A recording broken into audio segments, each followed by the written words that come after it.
আসসালামু আলাইকুম। আমি আজকে আপনাদেরকে এই সুন্দর রোজটা বানিয়ে দেখাবো। দেখেন কতটা সুন্দর এই রোজটা। তো চলেন দেখি।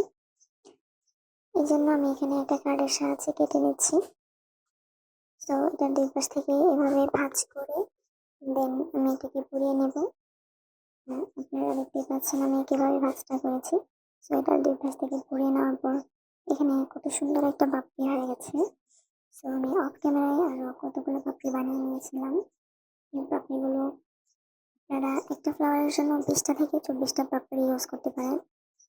আমি ২০টা ২২টা এরকম ইউজ করি, বা যদি রিবনটা চিকন হয় তাহলে ২৪টার মতো ইউজ করি। সো আমি একটা কাঠিতে গ্লো লাগিয়ে একটা পাপড়ির ভিতরে দিয়ে দেন এটাকে পেঁচে নিব, যেন আমার কাঠিটা দেখা না যায়। দেন আমি আরেকটা পাপড়ি নিয়ে সেটার মাঝখান থেকে ধরে ২ পাশে লাগিয়ে দিচ্ছি। আপনারা দেখতে পাচ্ছেন কিভাবে লাগিয়ে নিচ্ছি আমি। আর এদিকে ভিডিও করতে করতে আমি বারবার ফ্রেমের বাইরে চলে যাচ্ছিলাম। এটা আপনাদের কার সাথে হয় আপনারা আমাকে অবশ্যই জানাবেন। আমি প্রায় সময় ভিডিও করতে করতে ফ্রেমের বাইরে চলে যাই।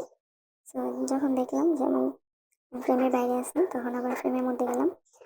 তো এখানে আমি কতগুলো পাপড়ি দিয়ে আগে থেকে গ্লো লাগিয়ে রাখছিলাম, কারণ হচ্ছে এই গ্লোটা শুকাতে একটু টাইম লাগে, যার কারণে আমার যদি আমি সাথে সাথে পাপড়িটা লাগাই তো আমার কিছুক্ষণ সময় ধরে রাখতে হয়।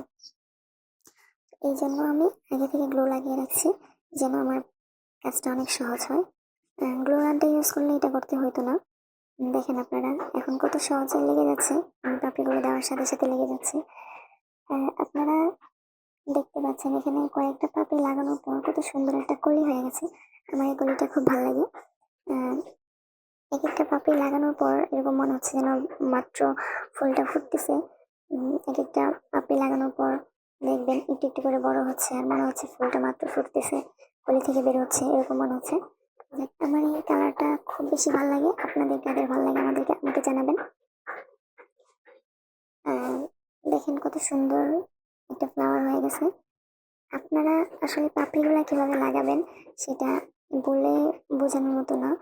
আপনারা একটু দেখলেই বুঝতে পারবেন যে যেখান থেকে আমি পাপড়িটা লাগানো শুরু করি, আহ, আগের পাপড়িটার ঠিক মাঝখান থেকে আমি লাগাই, যেন এটা সুন্দর একটা শেপ আসে। আপনি একটু খেয়াল করলে দেখতে পারবেন যে আসলে এটা কিভাবে লাগিয়েছি।